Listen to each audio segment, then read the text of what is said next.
আসসালামু আলাইকুম প্রিয় শিক্ষার্থীরা, সলিমা সিরাজ মহিলা ফাজিল মাদ্রাসার অনলাইন ক্লাসে তোমাদের সবাইকে স্বাগতম জানাই। আশা করছি তোমরা সবাই সুস্থ ও নিরাপদে আছো। আমি জাকিয়া খানম, সহকারী শিক্ষক তথ্য যোগাযোগ প্রযুক্তি, সলিমা সিরাজ মহিলা ফাজিল ডিগ্রি মাদ্রাসা, জামাল খান, চট্টগ্রাম। প্রিয় শিক্ষার্থীরা, গত ক্লাসে আমরা তৃতীয় অধ্যায়ে পার্ট 16 প্রথম অংশ নিয়ে আলোচনা করেছিলাম। স্বভাবতই আজ আমরা পার্ট 16 এর শেষ অংশ নিয়ে আলোচনা করব।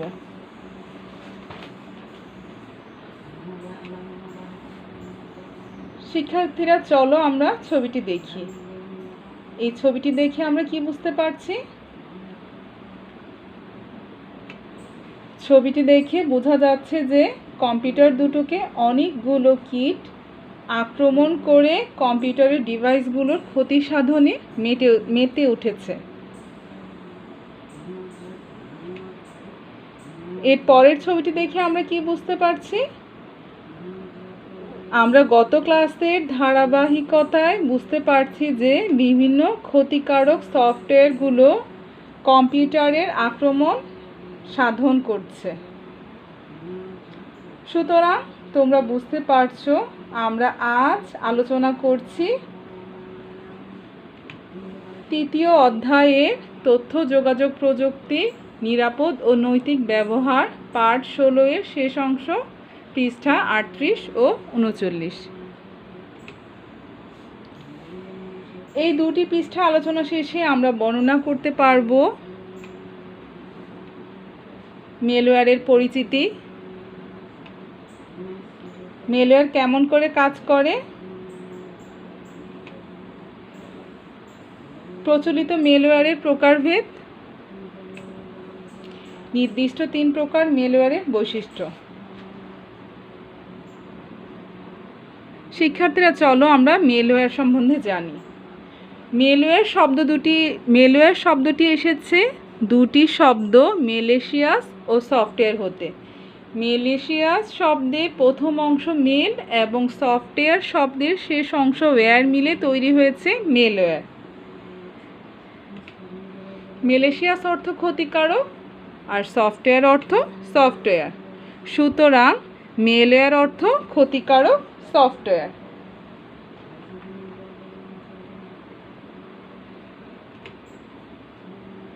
চলো এখন আমরা ক্ষতিকারক সফটওয়্যার বা মেলওয়্যার সম্বন্ধে ধারণা নিই। শিক্ষার্থীরা, আমরা গত ক্লাসে জেনেছিলাম যে প্রোগ্রামিং কোড বা প্রোগ্রামসমূহ কম্পিউটারের জন্য ক্ষতিকর সে ধরনের সফটওয়্যারকে ক্ষতিকারক সফটওয়্যার বলে। আর এ ধরনের ক্ষতিকারক সফটওয়্যারকে মেলেশিয়াস সফটওয়্যারও বলা হয়। মেলেশিয়াস সফটওয়্যারকে সংক্ষেপে মেলওয়্যার বলে এবং কম্পিউটারে অনুপ্রবেশকারী বিভিন্ন ধরনের ক্ষতিকারক সফটওয়্যারের সাধারণ নাম হলো মেলওয়্যার। এখন চলো আমরা জানি মেলওয়্যার কিভাবে কাজ করে সে সম্পর্কে।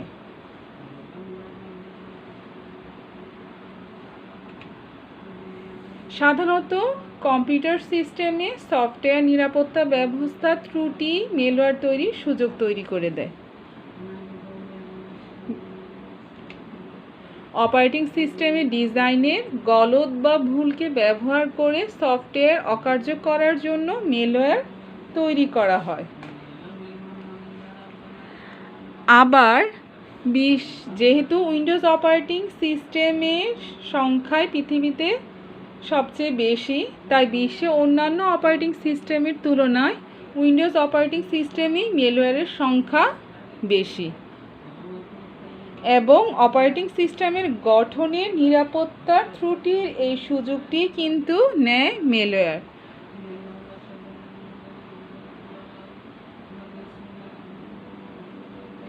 চলো এখন আমরা দেখি ইন্টারনেট ও মেলওয়্যারের সম্পর্ক।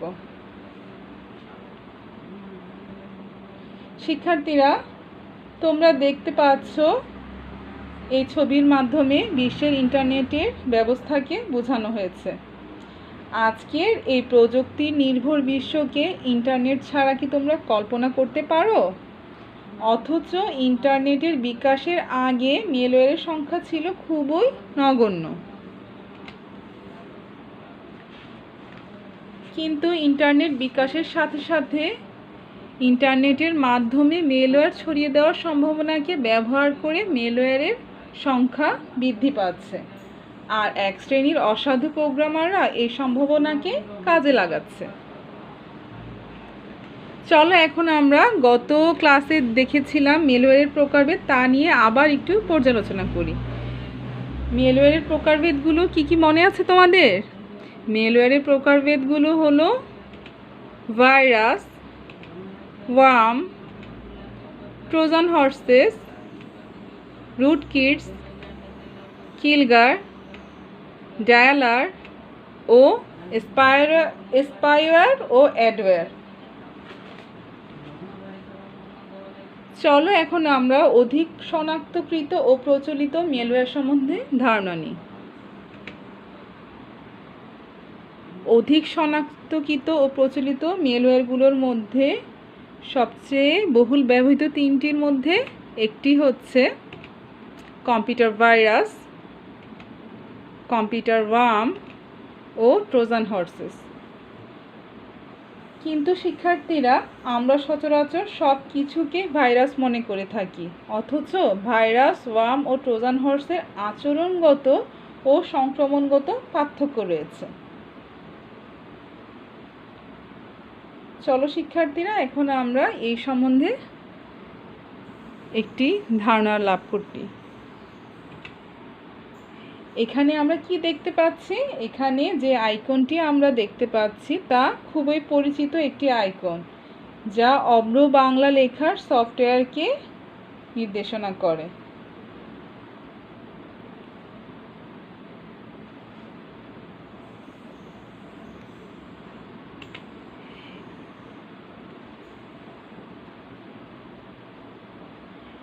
এখন অব্র বাংলা লেখার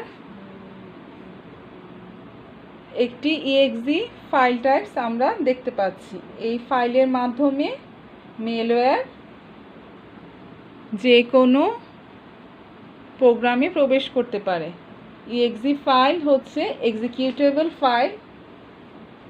এইরকম আরও অসংখ্য এক্সিকিউটেবল ফাইল, যেমন MS অফিস, ফটোশপ,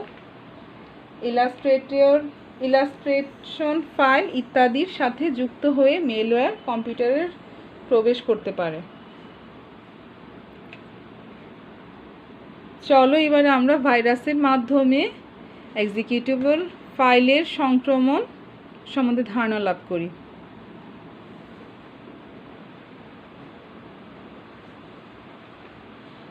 শিক্ষার্থীরা, এই ছবিতে তোমরা কি দেখতে পাচ্ছ?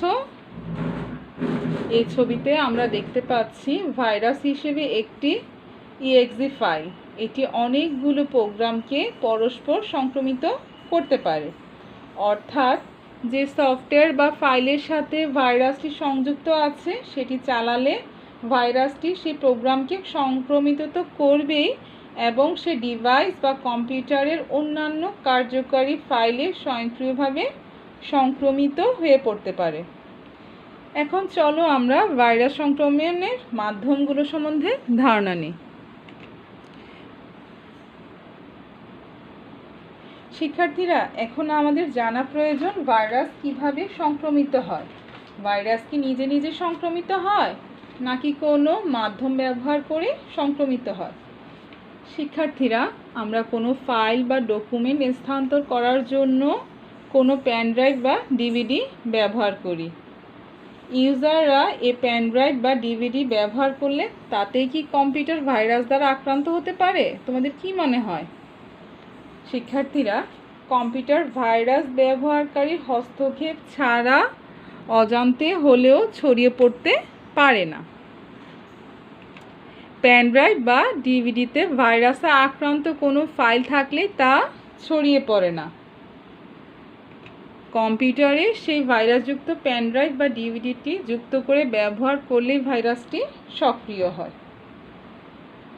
তাহলে চলো এবার আমরা ওয়ার্মের সংক্রমণ সম্বন্ধে জানব। শিক্ষার্থীরা চলো আমরা ওয়ার্মের সংক্রমণের প্রকৃতি দেখি। এই ছবিটিতে আমরা কি দেখতে পাচ্ছি? আমরা এই ছবিটিতে একটি নেটওয়ার্ক দেখতে পাচ্ছি যেখানে অনেকগুলো ডিভাইস সংযুক্ত আছে। শিক্ষার্থীরা, ওয়ার্ম নিচ থেকে কোনো নেটওয়ার্কে ছড়িয়ে পড়ে। নেটওয়ার্কের অন্যান্য কম্পিউটার ও ডিভাইসকে সংক্রমিত করে। ব্যবহারকারীর হস্তক্ষেপ ছাড়া বা অজান্তে ওয়ার্ম নেটওয়ার্কের মাধ্যমে ছড়িয়ে পড়ে এবং নেটওয়ার্কের কম্পিউটারে আক্রমণ করে। তাহলে শিক্ষার্থীরা, ওয়ার্ম ও ভাইরাসের সংক্রমণের যে প্রকৃতি আমরা দেখতে পাচ্ছি তাতে স্পষ্ট যে ভাইরাস নিজে নিজে ছড়িয়ে পড়তে পারে না ব্যবহারকারীর হস্তক্ষেপ ছাড়া, কিন্তু ওয়ার্ম নিজেই ছড়িয়ে পড়ে ব্যবহারকারীর অজান্তে এবং নেটওয়ার্কের মাধ্যমে।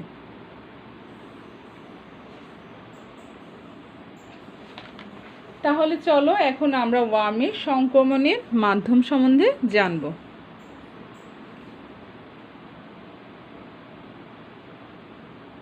তাহলে শিক্ষার্থীরা, তোমরা কি কল্পনা করতে পারো ওয়ার্ম ছড়ানোর ব্যাপকতা কি? শিক্ষার্থীরা, ছবিটি দেখো। ওয়ার্ম ইন্টারনেটের নেটওয়ার্কের মাধ্যমে কিভাবে আক্রমণ করছে। ছবিটি মার্কিন যুক্তরাষ্ট্রের 2004 সালের 19 মার্চ উইটি ওয়ার্ম কিভাবে ছড়িয়ে পড়েছিল তা দেখানো হয়েছে এখানে। মাত্র 2.5 দিনেই মার্কিন যুক্তরাষ্ট্রের 26.28% কম্পিউটার আক্রান্ত হয়ে পড়ে এই ভাইরাসের মাধ্যমে। তাহলে ইন্টারনেটের নেটওয়ার্কের মাধ্যমে ওয়ার্মের সংক্রমণের ব্যাপকতা কতটুকু ভয়ঙ্কর তা তোমরা বুঝতে পারছো অনায়াসে।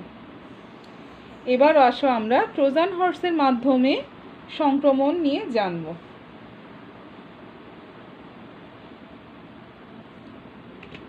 ট্রোজান হর্সের মাধ্যমে সংক্রমণ। ছবিতে আমরা কি দেখতে পাচ্ছি? ছবিতে কাষ্ঠ নির্মিত যে ঘোড়াটি আমরা দেখতে পাচ্ছি এটি প্রাচীন গ্রিক কাহিনী থেকে নেওয়া হয়েছে, যেখানে গোপনে ট্রয় নগরীর দখল নিতে কাঠের নির্মিত ঘোড়া ব্যবহার করা হয়েছিল। গ্রিকরা প্রতারণার আশ্রয় নিয়েছিল এই ঘোড়া ব্যবহার করে। ট্রোজান, যার অর্থ সাহসী যোদ্ধা, ঠিক একইভাবে প্রতারণার আশ্রয় নিয়ে ছদ্মবেশ ধারণ করে এই ট্রোজান হর্স নামক মেলওয়্যারটিও আমাদের সাথে একইরূপ আচরণ করে।